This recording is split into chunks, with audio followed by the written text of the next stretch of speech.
Hey, welcome back to the show.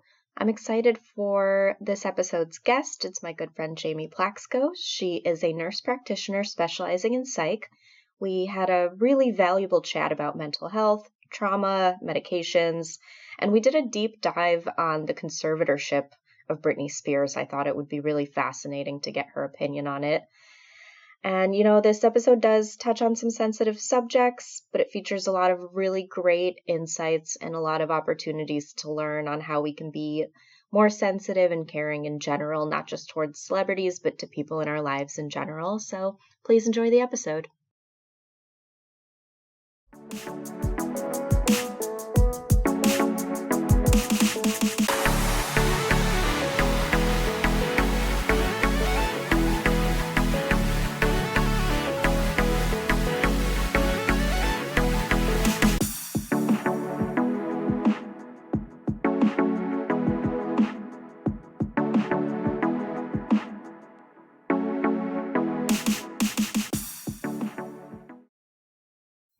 Jamie, hi. Hi. Thank you so much for being here. Thank you for having me. Of course, I'm so excited. You are by far my friend who is the smartest at psychology.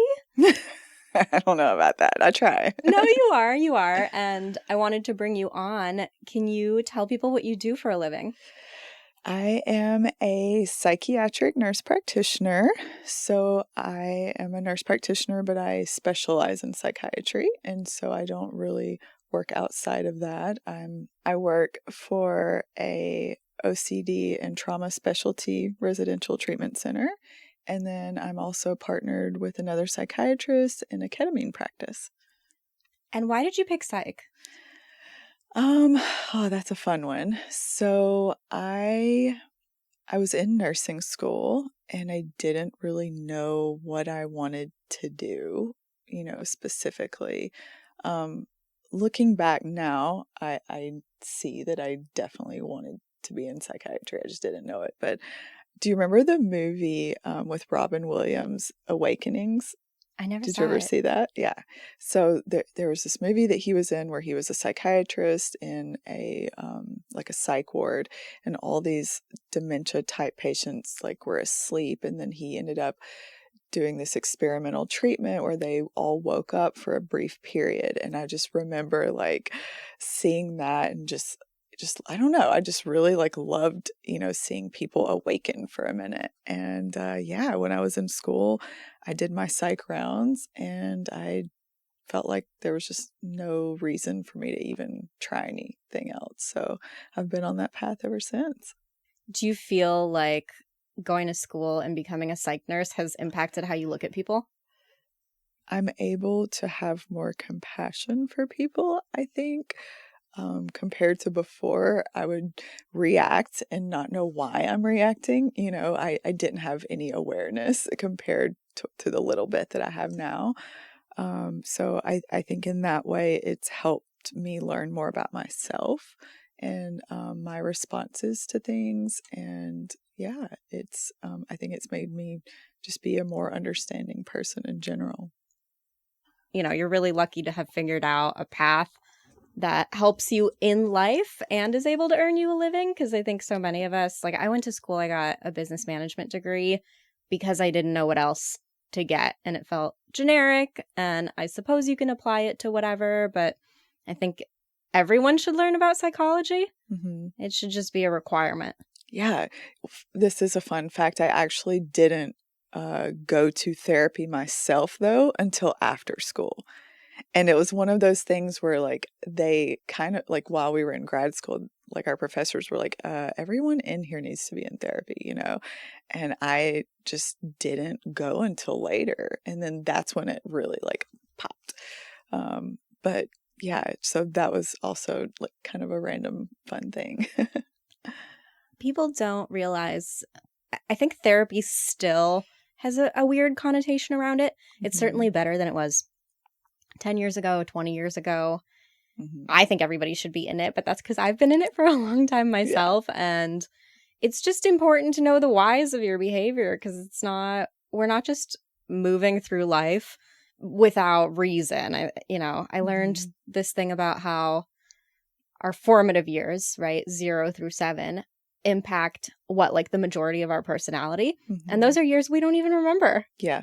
Yeah. Especially if you have trauma, you really have no memory. If your nervous system was activated during that time when you're, having those formative memories, it's very hard to store them and to retrieve them. So that's also a part of why a lot of people don't remember their early childhood. That's a great point. Do you work with trauma a lot? I do. I would say that's kind of where my specialty, is in general, but then also like every path just kind of leads to that. I think that the field of psychiatry in general is becoming more trauma informed, which is great because really we're all just walking around in a bunch of trauma responses as it is. So I think the more we can be aware of that, the more we can the more compassion we can have for others and for ourselves, I love that. Can you just be a little more granular? Like, what is trauma informed? Because I've heard you use that phrase before, but for anyone who might not know, like, what trauma informed means. Yeah, I think it's just having an awareness that most people's responses to any type of event or activation or anyone's response in general comes from a place of previous response, right? So for example, if you were in a car accident when you were younger, your body and brain stored the memory of that. And so if you get in a car later, you may find yourself being very irritable or angry, getting in the car with other people around you and not know why. And it's because your body goes into fight or flight because it's perceiving that it's unsafe, right? And so that would be your trauma response in that situation. It'd be a form of like fight or flight. So that's an example of how someone, like some people may think, oh, well, this person is just really pissy every time we ride in a car together or really angry. But in actuality, it's like, oh, their brain's telling them that they're actually unsafe right now. So to have that awareness and to develop that in yourself and having compassion for others, I think that's what being trauma informed is. Okay. Thank you. I appreciate that. That kind of makes me think like everyone has their own form of trauma, right? Without what they call big T trauma. Yes. Maybe no massive disaster happened in your childhood, but the small things that did happen are still impacting. Yeah, we all, not all of us were born in Chernobyl.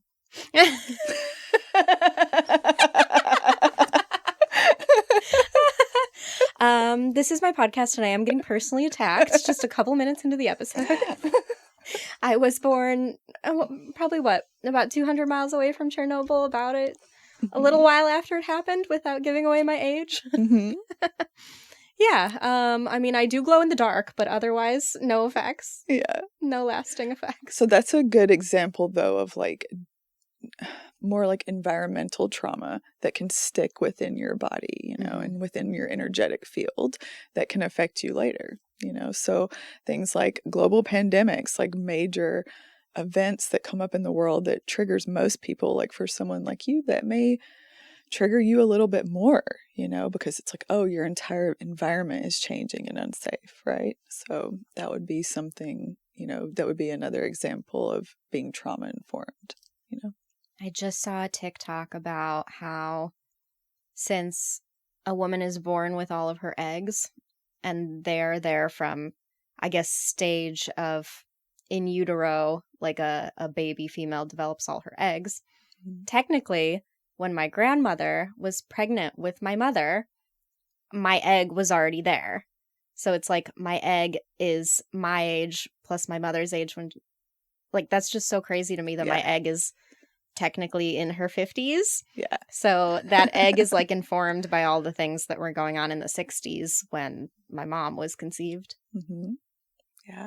So that can also lead, to the idea that we carry generational trauma. When people say that, like, especially about the Holocaust, that's a terrible but good example of, how multiple generations have experienced something terrible because of what has come from the original, egg that experienced that, right?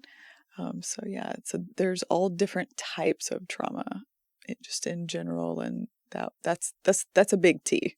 I It's a big think. T. Absolutely. It is. Yeah. Just that generation too, like coming back to how people are only now normalizing therapy when the generations that didn't have it, the ones that needed it the most because life was irrefutably more difficult. As much as we complain about conditions that the world is in now, I really don't think I would rather be alive in a different era, especially as a woman. Like, men actually get in trouble for hitting us now. Pretty great. Yeah.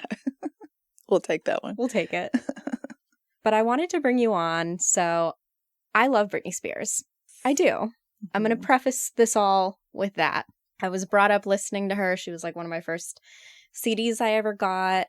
And the subject of her conservatorship and her mental health in general, obviously, has been part of her story for, 15, 16, 17 years now. I mean, she's been in the public eye forever. And I had never heard of a conservatorship before, I don't think. Like, her case is just such a public one that made everyone go, what is this? Did she need this? Why did this happen? Could this happen to me?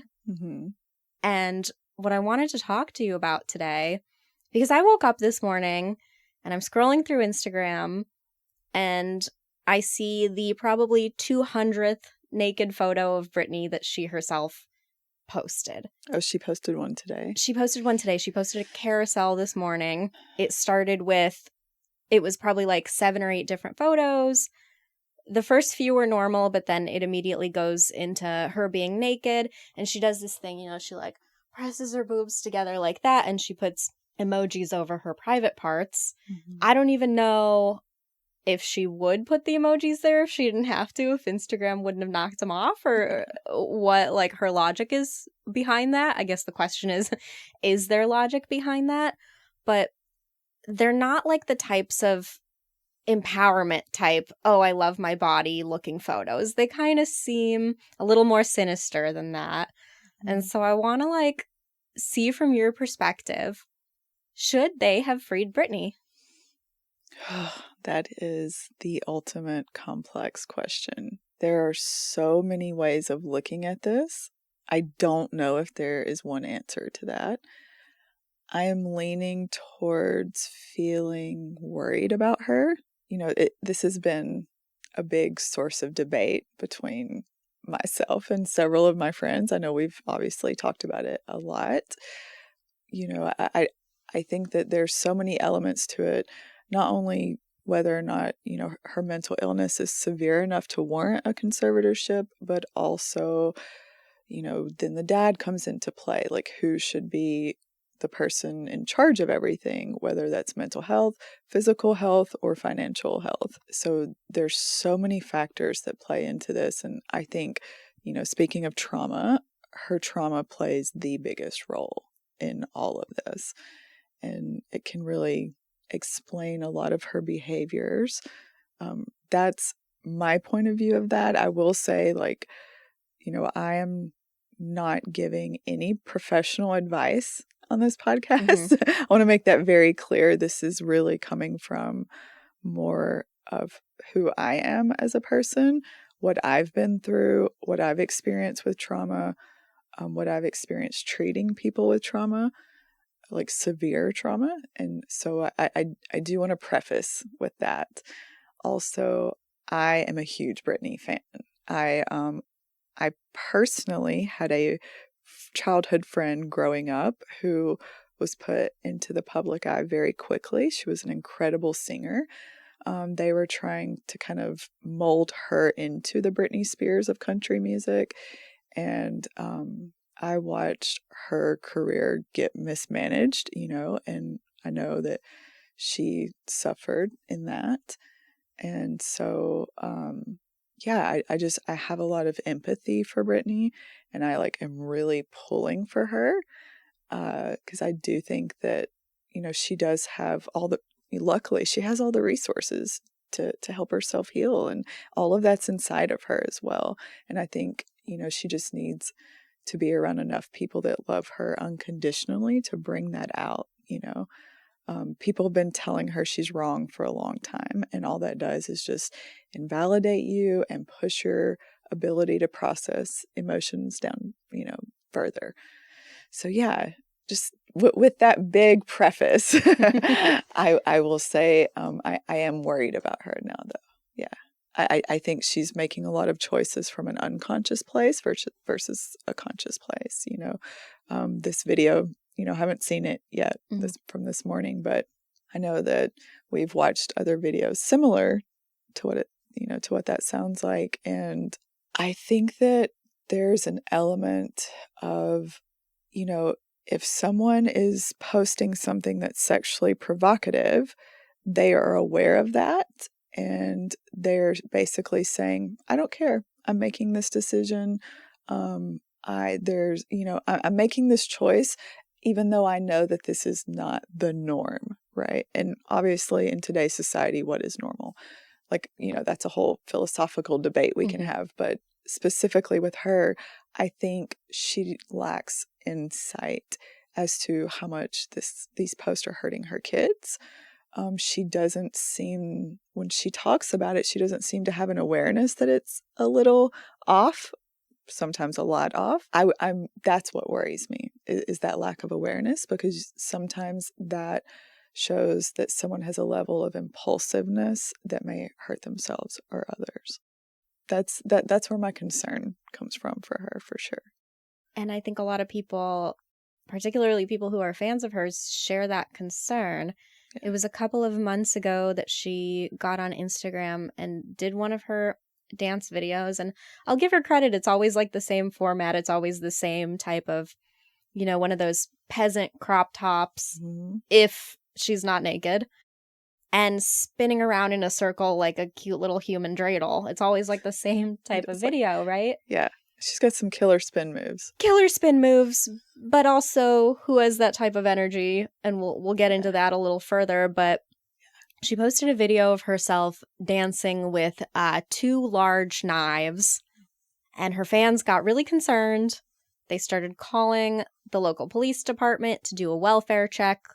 Police went out to her house. I guess her security was like, no, she's fine. And then she later came out and was like, well, the knives are fake. And who would have assumed, yeah, well, of course she's dancing with fake knives. Who doesn't have fake knives in their house for dancing? And so she posts these things where, you're right, it does just feel like a complete lack of self-awareness, because someone who's been in the public eye that much, you would think, has a level of scrutiny towards what they're going to post because they know how it's going to be received. That's a very good example, I think, of just no insight. If you're genuinely wanting to show people that you're okay, and again, I'm all for freedom of choice of what you post, but then it's like, why are you surprised that people are worried about you, that you're posting videos with knives while you're dancing? Like, are you now a knife dancer? Is that what you're trying to show us? No, I don't think she is. I think it's just an impulsive decision that's made in the moment with no, thinking ahead. And again, freedom of choice, 100%. I really can't say that enough. I don't judge her for that. I think, but what in this situation, it adds to a mountain of issues, though. It's you can't just look at one thing in this case and be like, oh, that's bad. Well, except for maybe like burning the house down and things like that. But there are situations where there's a lot of like little things that come up, and when you put all of that together, it could create some dangerous situations, and that's where my worry comes from. It does feel like it's dangerous when someone is just that lacking in awareness, and it almost feels like she's acting out sometimes by continuing to post nude photos and knowing that it's going to raise concern for her. And you're right, like being so surprised that it's raising concern around her and that people are like, hey, are you okay? Do we need to check on you? And I think that, like, you're right, it is a lot of trauma. When we look at like people who got famous really young, right? And I know that there's a variety. Of course there is. There's people who handled it, but I think there's a lot of people who didn't handle it. Do you think that that's good on the psyche? Like getting famous really young? No. I mean, that is such a complex type of trauma that, like, that's just so specific. There's not a large group of people to study to even learn about that. It's kind of just, okay, like these kids are going to go through this, and it's going to play out in the public eye, and we're going to see what happens. And that is like part of the nature of being curious about famous people, right? But at some point, especially in Britney and Lindsay Lohan and Paris Hilton's time, there was this element of, we were all, I mean, I will personally admit to this, we were all consuming information about them like we were just getting like dopamine hit after dopamine hit. Like, I could not wait to get the next Us Weekly every week to see like what was going on in their lives, And I think that Britney's fame taking place during that time, when people wanted more, more, more, more, and her family, that once she entered into this conservatorship and they wanted her to work more, more, more, more, it leads to really, she was doing that from a very young age, not even at that point, but that leads to very specific types of brain patterns where it's like constant chasing, constant seeking,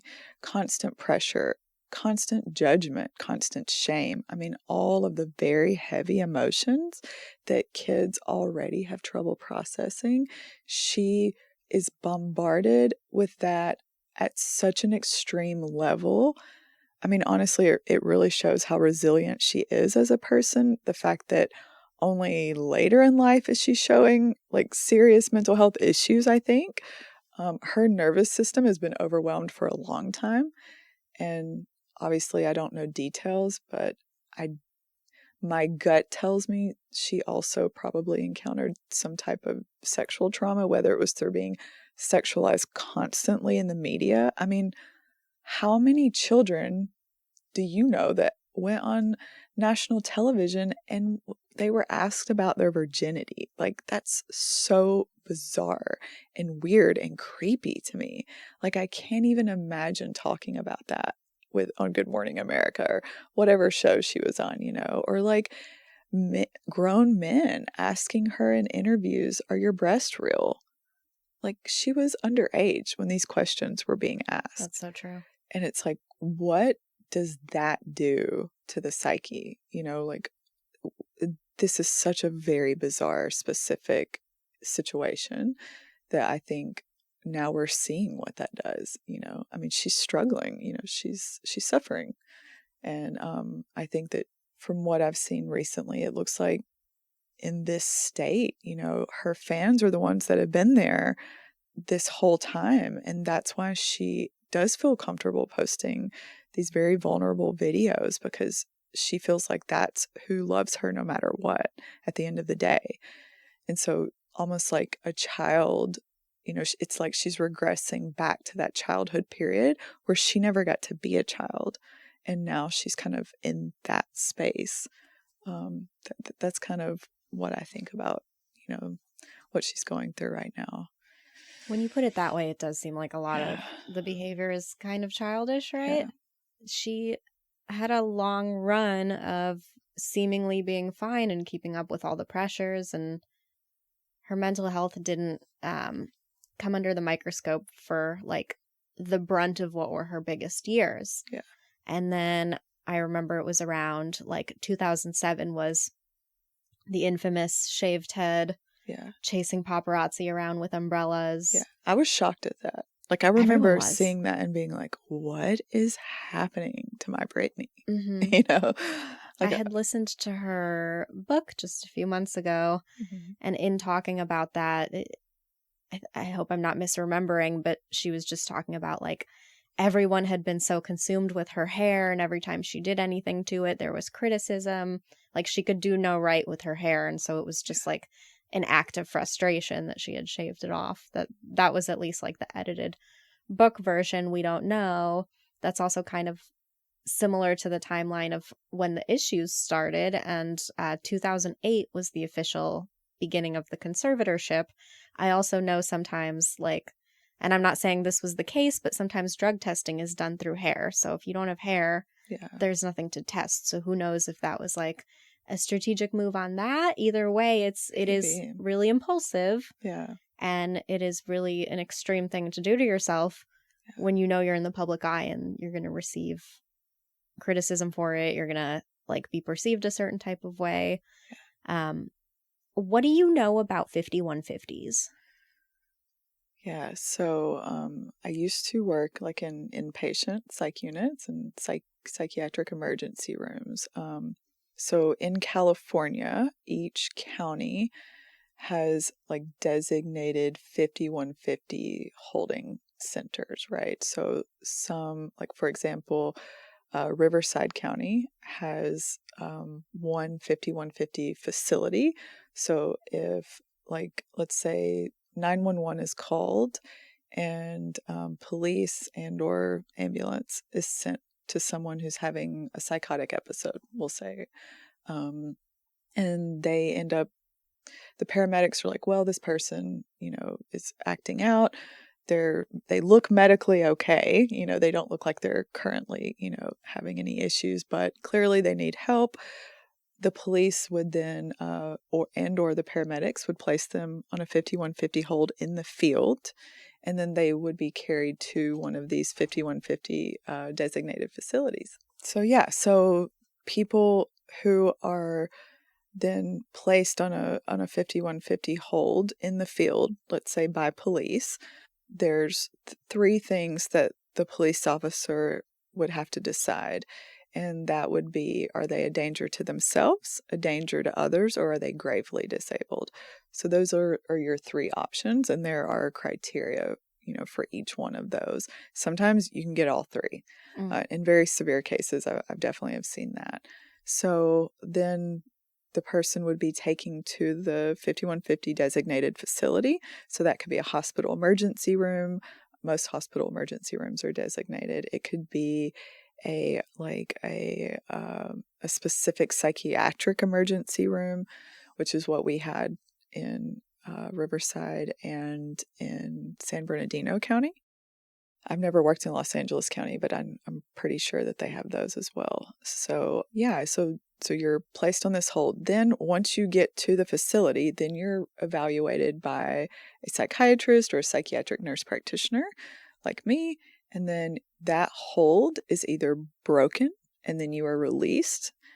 Like, for example, when someone comes out of meth psychosis, usually it's like they're fine. They don't need to be hospitalized. They need help for other things, but they don't need their rights restricted, and they're no longer a danger to themselves or others. So there's like this kind of gray area with 5150s.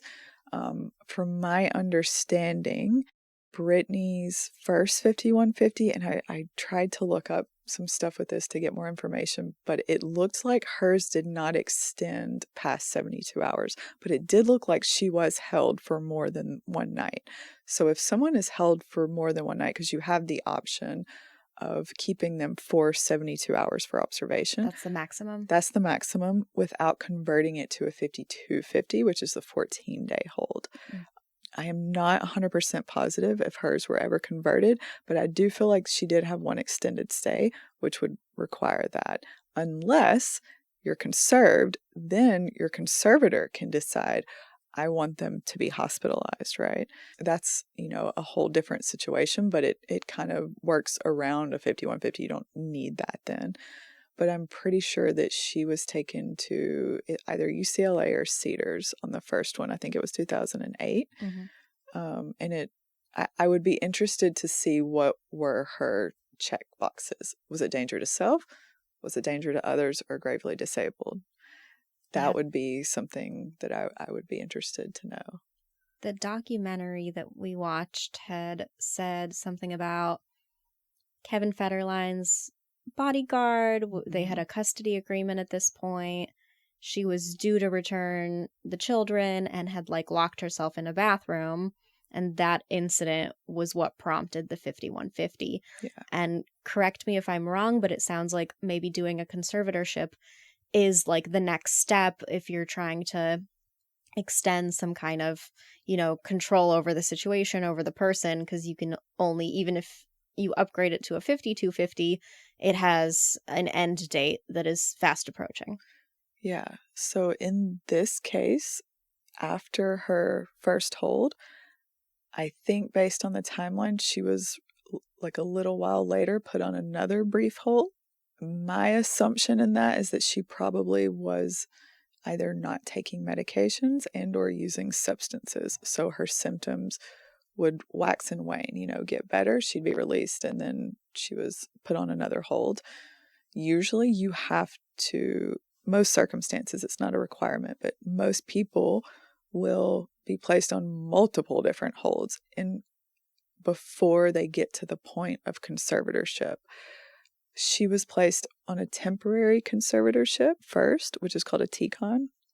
I believe that there's two things that, one, we know, but I suspect there's also another aspect to this. I think that the main reason why they pushed for the TCON was for financial control, right? They were worried that this Sam guy, her manager that her dad didn't like, was going to steal money from her. She was, there was something there that we can see in all the documentaries and the court documents, that there was something going on where they felt like they needed to protect her in that situation, and or wanted to also extort her for money, right? Both of those things can be true at the same time. Her dad also could have seen this was the perfect opportunity to get paid for a few years. We don't know that, right? I hope that he did it for the right reasons initially. It does seem like it started to become more about money later on down the line. But again, we don't know all of those circumstances, right? That's part of what sealed documents protect. Also, in this case, we have to remember too, there was the element of her son being with her, locked in that room during that first psychiatric hold. That becomes dangerous. That becomes dangerous to others. I feel like, based on how difficult it was sometimes to get very, very, very mentally ill, like pooping on yourself, not eating, not sleeping, like truly what we call gravely disabled, which was that third option on a 5150, right? When someone is in that state, that is where conservatorship comes in. So I feel like there had to be another reason besides just the potential financial loss. So I don't know if something happened with her kids. We don't know. I just know there most likely was some other type of reasoning to add to that. Because again, very special situation. From the beginning, I just want to say very clearly, I do not think her dad should have been made conservator. I think that was very irresponsible on the court's part. But again, no one's ever dealt with this situation before. So, and at the time he seemed to be the only one acting in her best interest. But there's so many unknowns. So I hate to make guesses, but based on my experience and knowing how hard it is to get conservatorship, to also be converted from temporary to permanent is a very serious matter. Like, there had to be evidence of this, right? Of serious mental illness and a complete inability to take care of herself, whether that was physically or financially, because she was placed under conservatorship with both of those. So yeah, that there's a lot of unknown answers to questions with that. Yeah, I think a lot of the camp of people who were all for Free Britney probably weren't taking into consideration, or maybe it's just a matter of like, I don't know how serious a conservatorship is or how hard it is to get one. But if you're saying it's very hard to get one, then there had to be colossal things that we don't know about, that like maybe she was in real danger. Yeah. And the court was acting in her best interest, regardless of that making her father the conservatorship might have been the wrong decision.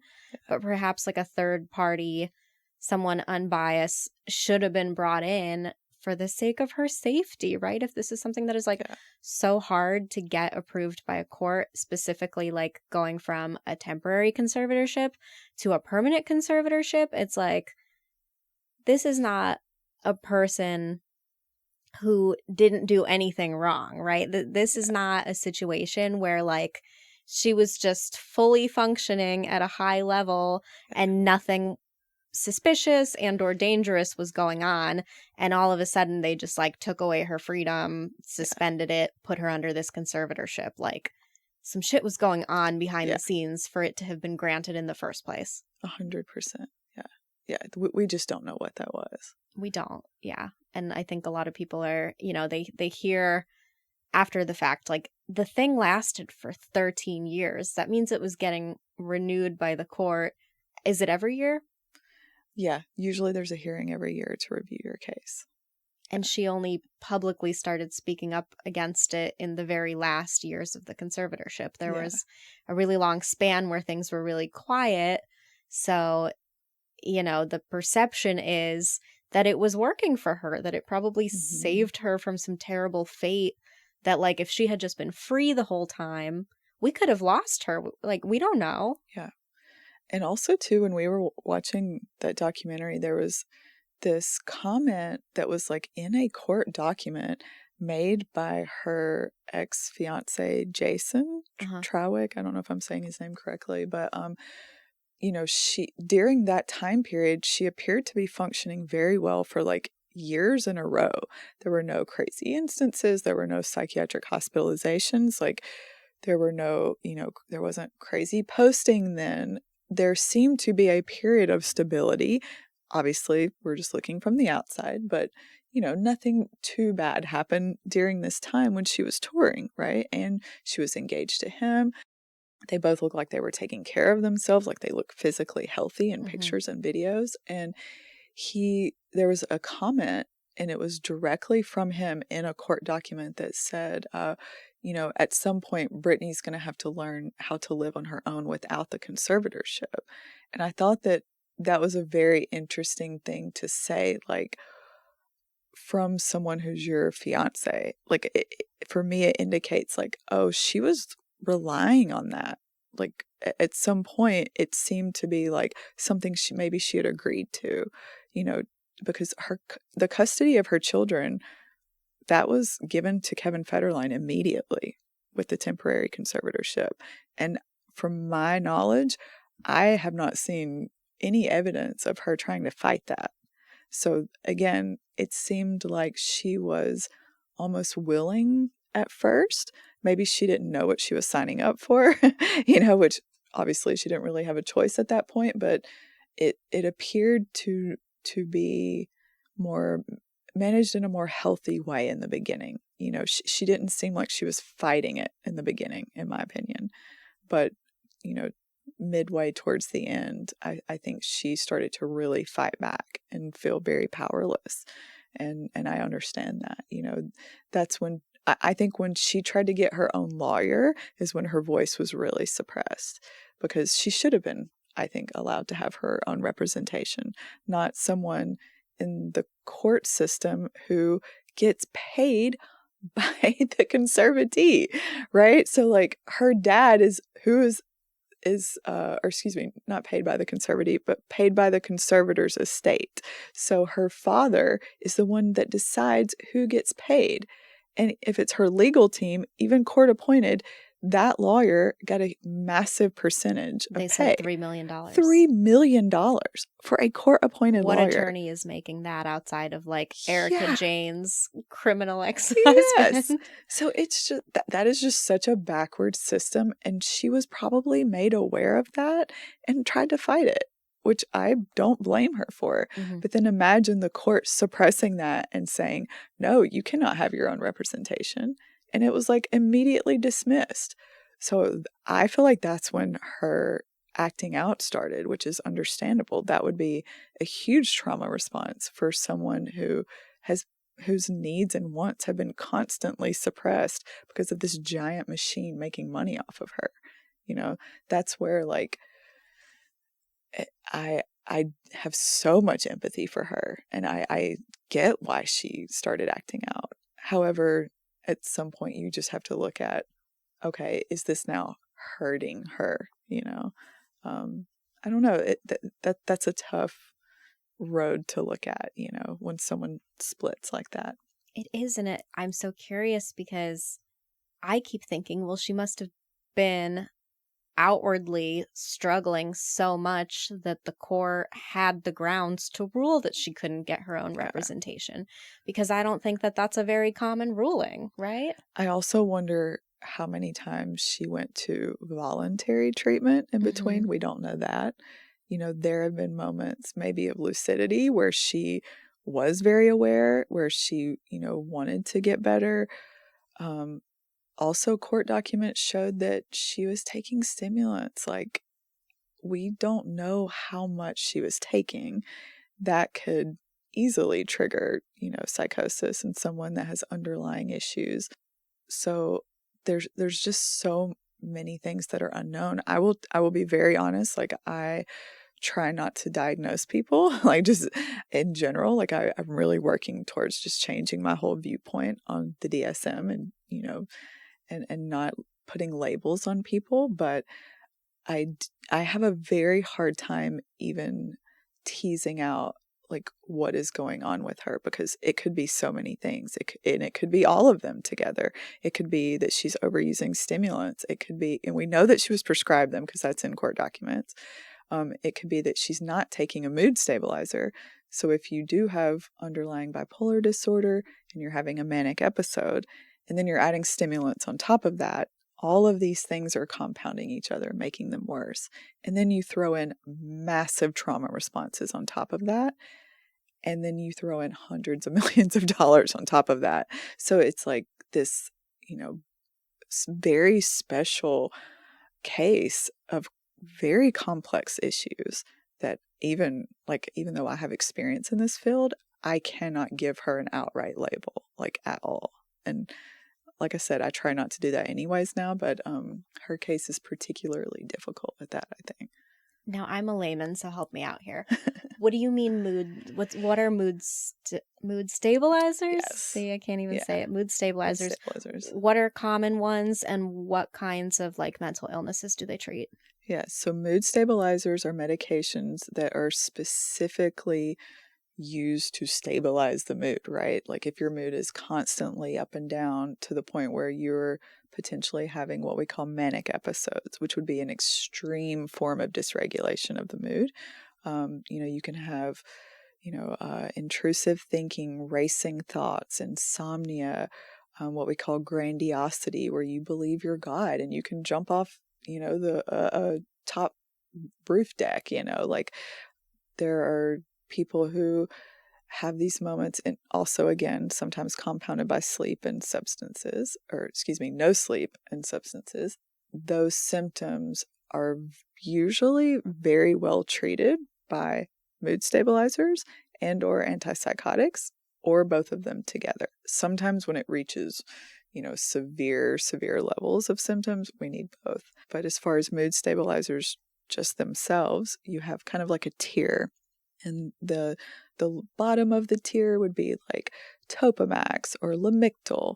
Those can help with like PTSD symptoms that sometimes look like bipolar, what we call like bipolar 2, the lesser in the scale of symptomology. There's also lithium, would be more whenever you have more severe symptoms. So that would be like the next tier, right? I call it like the middle ground. And I know that that's what she was prescribed and was trying to not take based on court documents. So I would imagine that her symptoms were pretty severe. Lithium's also, just a side note, it's also used to treat suicidal thoughts, like treatment-resistant suicidal thought type depression, right? So lithium's also a very good treatment for that. So it could have been a combination of all these things of why that medication was recommended for her. But then you have top-level mood stabilizers like Depakote. Depakote is what we use what we call bipolar 1 episodes, like full manic episodes where someone is violent, trying to hurt themselves, very, very sick, not able to eat, not able to sleep, getting hospitalized, being arrested, things that are putting themselves in danger or others. That's kind of your scale of mood stabilizers. I don't know if she was ever prescribed Depakote, but I do, based on what we've read and seen and what's available, lithium was for sure advised for her to take, from my understanding. And she was resentful of having to take the lithium. Yes. So we can maybe assume that whatever she was taking before that was lower level. Yeah. I'm sure that at some point she was probably prescribed Lamictal. I mean, it's very common for women. It's very helpful for a lot of women for mood stabilization, especially when you're not able to get like appropriate trauma treatment. She's kind of like a soldier continuing to be in the war zone. If she's trapped in her house and she can't leave and she already feels very helpless, like that would be her ultimate, traumatic situation. So that can certainly look like, what we call hypomanic episode, where you have anger and irritability. And, there were some videos where her kids had recorded her, like when she was like very agitated and upset. And I really feel for her in those videos because you can hear that she wants to be deactivated. She doesn't want to be in that state. It doesn't feel good to her. She's not enjoying it, but she doesn't know how to regulate her emotions in that moment. She doesn't know how to communicate with her kids in that moment. She's so in her own pain.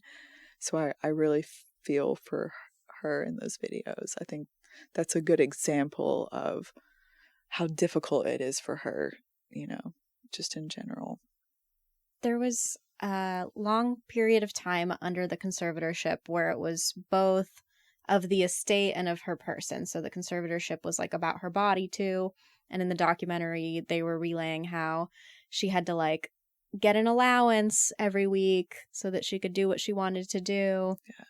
She needed permission before leaving the grounds. She couldn't like ride around in a golf cart without asking for permission, or, whether she was on birth control or not, like that was dictated by the conservatorship. How does someone who needs that much control, how are they able to then like turn around and be at the top of their game performance-wise? Because like in the thick of the conservatorship, she was doing the Vegas residency. It was selling out all the time. She did a world tour. Like she recorded music during it. So can someone be high functioning and in a conservatorship? Because that's so confusing. Yeah, that's a great question. I mean, there's a couple of, complex answers to that question too, because one could say, oh, because of the conservatorship and her actually taking these medications, she was then able to function, right? So someone, could say, well, yeah, there's a reason why, she was forced to take this and it was suppressing these symptoms and she was able to get up there and perform. There's also the element that in those videos, when they show her on tour, she seemed very lucid, very with it. So again, that was during that time period though, where she seemed very stable for years, initially in the conservatorship. So I'm not sure what happened, midway where things changed and the acting out started. I wonder if like something happened with her kids then and that really, set her off just on a different path. I don't know. Maybe her meds changed. Maybe there was a lot of relationship trauma. She clearly struggles to maintain relationships, which is completely understandable because she was never shown how to have a relationship. She was forced to work, and I know that they say, oh, she wanted to, but from my understanding also, like her dad wasn't very nice, to her growing up, and he had his own issues. So I wonder if she ever saw what a good relationship looked like. We don't know that. So of course it makes sense that a lot of her relationships would go sour, and she would struggle with that. So I imagine that she felt very lonely during that time after multiple marriages or relationships ended, that with each time it was probably more and more painful. So yeah, I don't know what happened to her during that time, but it's definitely a period of, it seemed like the conservatorship was good for her at first from an outsider's perspective. Could have been totally different though on the inside. We don't know.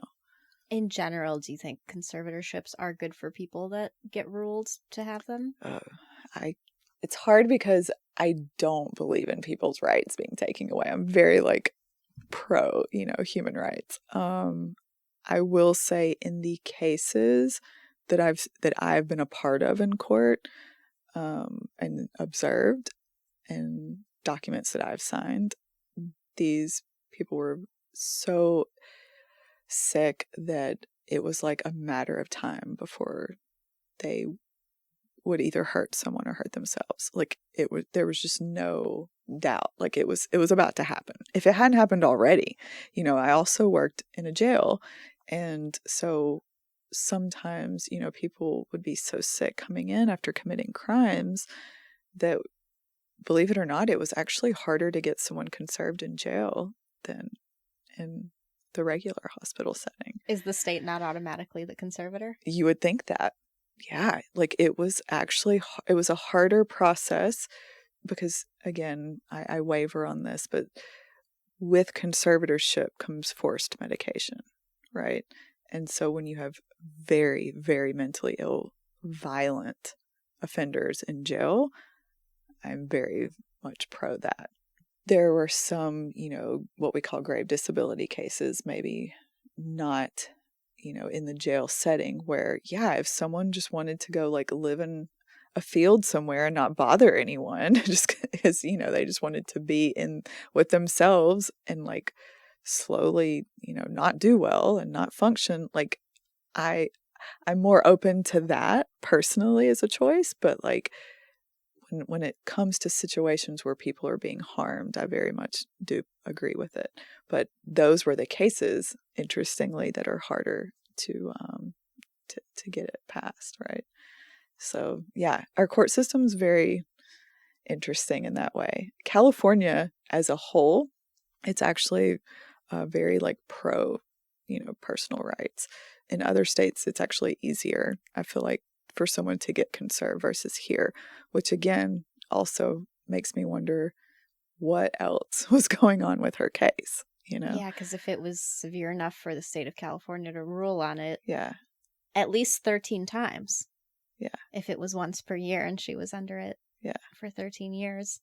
And then on top of that, she got not only the conservatorship over the estate, because I'm assuming when you're able to make someone take pills, that's because it's a conservatorship over their person, not just the estate. Because maybe one over the estate, you probably can't make those people take medication. Yeah, if you're just that would be dealing with totally their finances. separate for sure. Yeah, sorry to interrupt, but that would be totally separate in that case. Yeah. Little pivot, and we'll come back to Britney because I just can't believe that you used to work in a jail. Can you tell me, like, what is the craziest thing that you had to deal with working in psych in a freaking jail? Oh man, so many buttholes. Just so many. Why? Why were you dealing with buttholes when you're a psych nurse? One of the ways that your patients would let you know in that setting that they don't want to talk to you whenever you make your rounds is they would put their butts in the air and spread their butt cheeks. And you're just looking right at it. Yeah. Yeah, those That's images. Like a salute? Kind of. Yeah. It was, and I would just be like, okay, cool. Like I got so used to it. Like I still have flashbacks of just like remembering some of them, but I incurred my own trauma working there for sure. But yeah, it was not for me. That setting was just not for me. I'm glad all. you're not Yeah. in there. Yeah. I was not expecting you to say. I will tell you, buttholes. I loved working with the deputies though. They were so fun to work with. Like it's kind of like very military like, And so like there was a lot of like camaraderie, and I really enjoyed that part of it. And like, we were just always joking and laughing because like you're in just, imagine you have a place where people that have been through the worst types of trauma then commit crimes against other people and are then all put together. So jails are just these like centers for unspeakable trauma, right? So when you go in, you're very affected by this, like energetically, spiritually, like physically, emotionally. I mean, it is a very taxing job. And one of the ways that we all kind of got through was comedy. We would just like try to laugh through it. And, when you're dealing with things that are that heavy, when you're dealing with murder, like that is literally the heaviest energy you can deal with, or what I would think. And yeah, so I don't, looking back, like some people would say like, oh, that's so terrible. You had to look at buttholes. And I'm just like, at the time we had to laugh, I was so not expecting you to say that, and now I can't get the visual out of my head of just walking by like bars, rooms, jail cells, and just peekaboo. I see you. You ever just ring a doorbell? Oh, luckily I was never that close. Yeah. One time I didn't. So in jails, there are certain medications that like people want to like crush up and snort because it gives them a little bit of a different effect. And I can usually like figure out when someone, my bullshit meter was on, pretty well. And I could tell when someone was trying to do that. And there were a couple of times where I refused some pretty high up important people those medications, and they got very angry. And I would just be called names, and like one of the funniest one was I was called a race traitor because of that. Like, you're betraying your race because you're not giving me this substance, So yeah, the things that people go through to work in these situations. I did feel like I feel like I can do anything after that, like for sure. But like now that I look at it, I'm like, oh, how unwell was I that I chose to go work in a place like that? Like, what was I trying to do to myself? So like even now I look at that very differently, and I kind of see my own trauma and reasoning and a level of awareness going into that situation. Because at the time I was just running on adrenaline. I was so used to like high acuity type situations. Now, luckily, I'm out of that state, so I make better choices for me personally. But I really admire the people that, can be in their right mind and be very caring in jails. Like, they're angels in there, like seriously. So if you ever know anyone that's working in a jail, like just hug them. Like, they go through it, I can't even imagine. Coming back to Britney, so one of the things that we saw in the documentary was that like the attorney that had been working for her father's side initially was a specialist in dementia. Yeah. And that they pulled like the dementia card as a way to get the conservator of the person on her. I mean, that one like really doesn't make sense to me because I don't think she has dementia. I wonder if it was the initial terminology of using gravely disabled. See, I don't know how all of that went down because those documents are sealed. And it's so strange. I'm not even sure why some are released and some aren't in this case. And why there's a lot of like black lines going through, like what is that called? Redacted, yeah. So yeah, I honestly don't know what to say about that one. I don't know. Also, I will say this, sometimes whenever someone within a 5150, when the checkbox is gravely disabled, it is very high substance use. Like when you have a lot of methamphetamine cases, they'll be checked off as gravely disabled. Someone may not be eating, sleeping, not wearing clothes in the middle of winter, masturbating in the middle of the street. Like, technically they're not hurting anyone, but like they're not okay. So sometimes with substance use, I've seen that. So maybe that was something. I don't know. I can't really answer with that one. Yeah, that one was really bizarre. And we know she was on stimulants for sure, as well as mood stabilizers, without knowing which ones. Are people supposed to take those together? Is it normal to see people taking those together? Because I'm like pretty adverse to especially like lifelong usage of medication, because like, shouldn't you be treating the problem and not the symptoms? But I know a lot of people end up on like several concoctions for years, if not decades. Like, is that dangerous to be on those kinds of things for a really long time? Do they make it worse? That's another good question. It's also very hard to answer with yes or no. It's very complicated with mood stabilizers and what we call true bipolar disorder, right? The original or old school psychiatry belief theory, because that's what psychiatry is. It's theories, right? Like, we don't know. We're doing the best we can most of the time. But the theory is that if you are having high level manic episodes without substance use, without any contributing factors, then most likely you will need medications for the rest of your life to suppress these episodes. However, I have seen people who get appropriate trauma treatment, and I don't look at their episodes as mania anymore. So I think it's very specific to the person and what the contributing factors are, if they're correctly diagnosed, what their level of trauma is, how safe of an environment they're in. Are they getting enough sleep? Are they getting enough nutrition? Are healthy people around them? I don't think that definitive way of thinking is the answer anymore.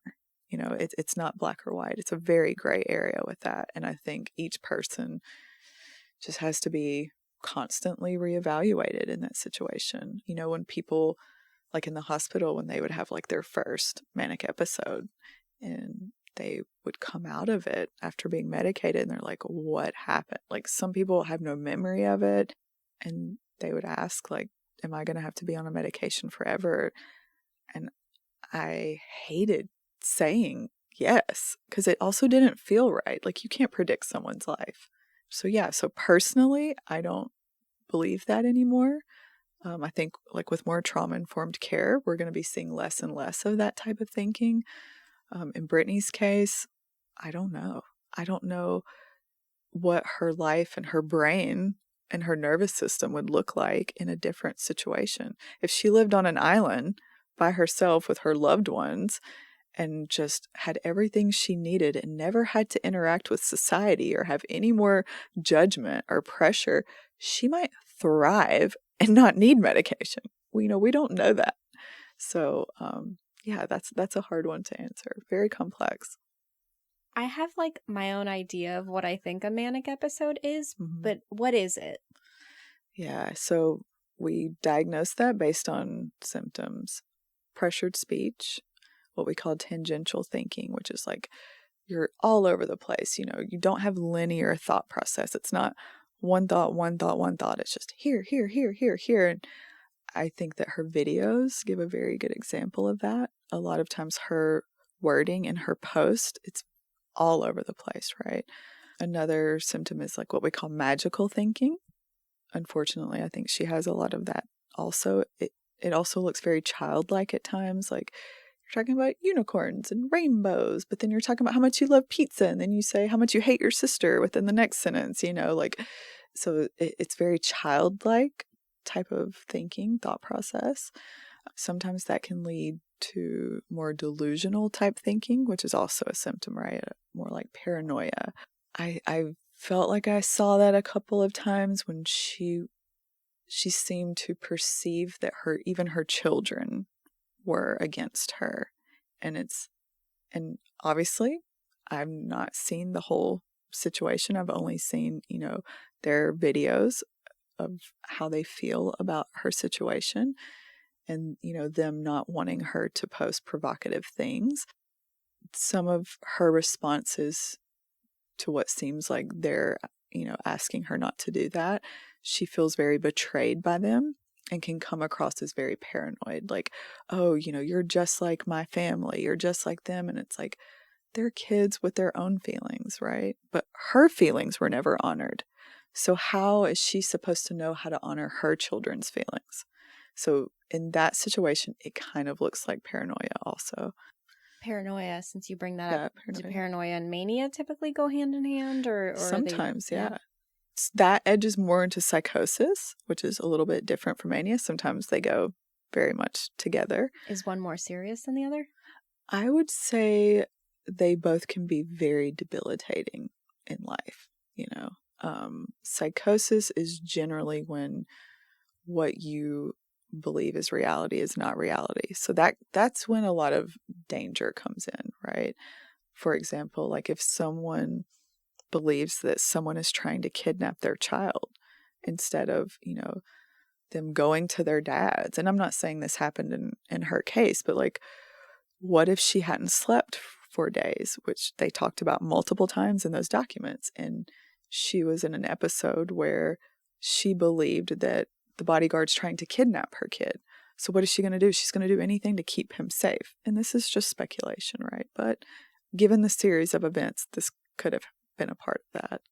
That could look like paranoia. So that's when it starts to get very serious.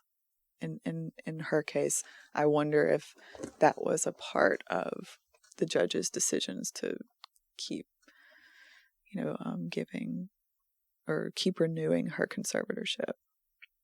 Yeah, that's where it's so interesting. It's like the length for which the conservatorship went on. 13 years is a long time. There had to be some behavior on her end and instances on her end that allowed them to uphold it so much. And I think we're both on the same page that it seems really egregious that it was her father and not a third party, because it did then look like it was just a payday for him, that like he wasn't so much in her life before the conservatorship happened, and then all of a sudden he like rides in on a white horse and now he wants to take care of her, this and that. And from the court documents that we saw, she was trying to get her dad off of it, like first and foremost. That was the priority. And then he didn't get off of it till things came to a head, and I guess a door came off its hinges and one of her kids was in the presence, and that's how like Jamie, her dad finally got removed off of it.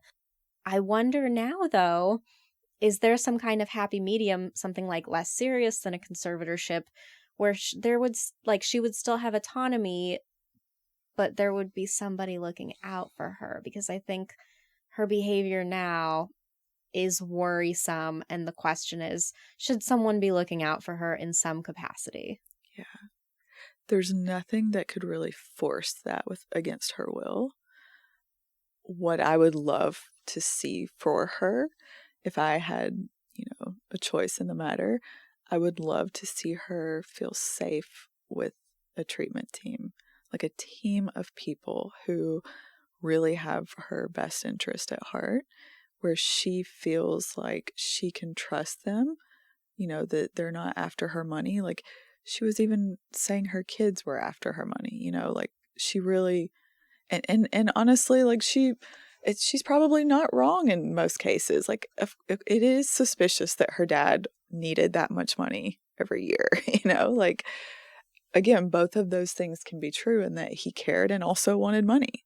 So when you have that much money that comes in, it changes everything. And I feel like if she was able to have a treatment team that she trusted, that she felt safe with, that listened to her and worked with her, maybe she would be more willing to try different types of treatment. I think she needs a lot of somatic work, like work with the body, not just like talk therapy necessarily, and not just medications. While that may help her symptoms of mania. And also a big one that I left out is impulsivity. There was an instance where her studio or gym was burned down? Yeah, her gym, I think. like I a don't know if it's the candle or same video. something. She has a video where she's like dancing in front of her camera setup, and she's got a candle, and she's kind of holding it up like it's the star of the show. It's similar to the knives video. Yeah. And I don't know if that was what caused the fire specifically, but we do know that she had like burned her home gym down at some point. I mean, you know, these are impulsive type behaviors and attacking the car, shaving her head, you know, which that may have been planned. I don't know. I may be speaking wrongly with that one, but it appears like there's a lot of impulsive behaviors. And it's, again, for me, it's very hard to tell, is this stimulant or substance induced, or is this just like her personality, right? Is it breaking through the stimulants and the mood stabilizers? Potentially. Yeah. We don't know. I you know, that's something where it's very hard to tell because it can all look the same. Overuse of stimulants can look very much like mania. The paranoia, you know, the insomnia, and that's another symptom too. So you can have severe insomnia for extended periods of time in an episode because you feel so euphoric and you feel like you don't need to sleep, right? You got to get too much stuff done. You got to, you know, build a hospital or, you know, whatever you want to do, like create this masterpiece of art for the next 7 days without sleeping. That may be what your mind is so hyper focused on and fixated on that you don't need sleep during that time. And in reality, that leads to other issues. So that's another place that mood stabilizers come in. But on the flip side, so someone can understand how she feels, that does not feel good to take that euphoria away. Because for every action, there's an equal and opposite reaction, right? If you have that euphoria, when it's taken away, you're going to have that deficit, which is also part of why it's called bipolar disorder. So when you get that burst of mania, usually people get that very low depression that comes after that. And then if you're on a mood stabilizer, it's going to potentially, you know, after the episode, make you feel even lower because then you're not getting the mixed states. So it's a struggle for someone because they feel like they want to die. Like you feel like you have no dopamine. Dopamine is what gives you the will to live, you know, and that's, in theory, that's what's being suppressed, right? Yeah, that's a very, you have to be really dedicated to take medication and lose that feeling that you're got. There's also the element of hypersexuality that comes along with those moments of mania, which I think that's been evidenced in her videos. There's a lot of, and I'm very pro women's bodies. This is not one of those. We love a women's body. I love a woman's body, like love it. What I am concerned with her though is that she doesn't seem, for someone who was so hypersexualized, I'm not sure if she feels like this is her taking control back by putting it out there herself, but she doesn't seem to be aware that she's feeding into that, into continuing to be sexualized, right? And not that it's her fault. That's not what I'm saying. But, you know, when you have kids and it's literally hurting them, they don't understand that. Like, they don't get that. She doesn't seem to have any insight as to why that would hurt them. So that's my concern. It's not that she's doing it. If she was in her right mind and doing that, I'd be like, yes, girl, get it. But this seems to be like a very regressed, childlike, unconscious behavior. It doesn't seem like it's like a conscious choice that she's making. Do you think, obviously we have no way to know, but just based on her public behavior over the last couple of years off of the conservatorship, if she was on like the right concoction of medication right now, wouldn't it truncate these incidents, these like bizarre videos and all the nudity, and wouldn't it put a lid on it if she was like getting the treatment that we would love to see her get? It, again, a very complex question and answer. I don't know if this is also like become a part of her personality now. It may be who she is, with constantly being used, and especially for money, fame, you know, all the things, constantly being judged by everyone. will she ever be able to trust anyone, including herself? She's been told her whole life that her own judgments are not appropriate. So I don't know. I don't know if that would even help at this point.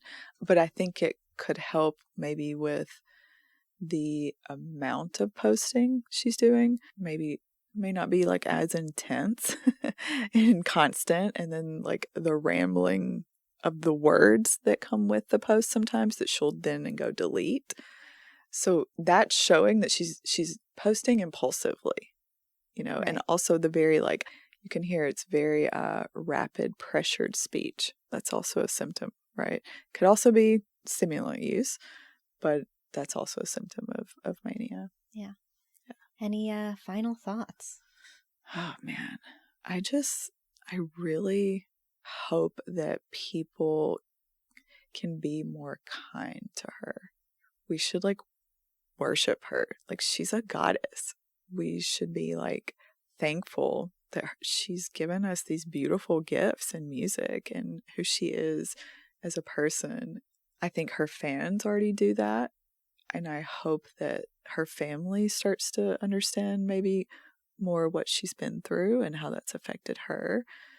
And yeah, I hope that people can see other people in their life that's struggling, with these types of issues, and just love them, because it's really the love and the safety that's going to help them heal. It's not always medications. Medications is not always the answer.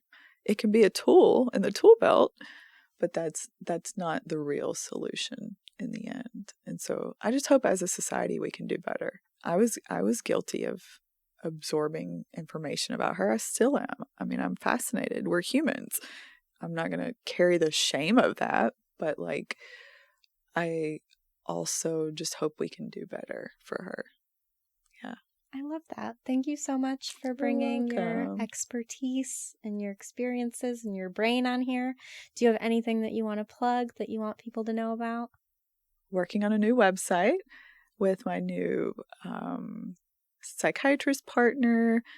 It's called Revise. We're located in Santa Monica. I see people for private practice. We also do ketamine sessions.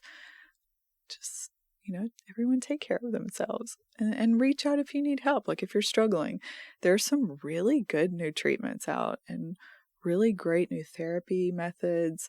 Yeah, mental health it's an exciting time to be in mental health, Glad to be of service.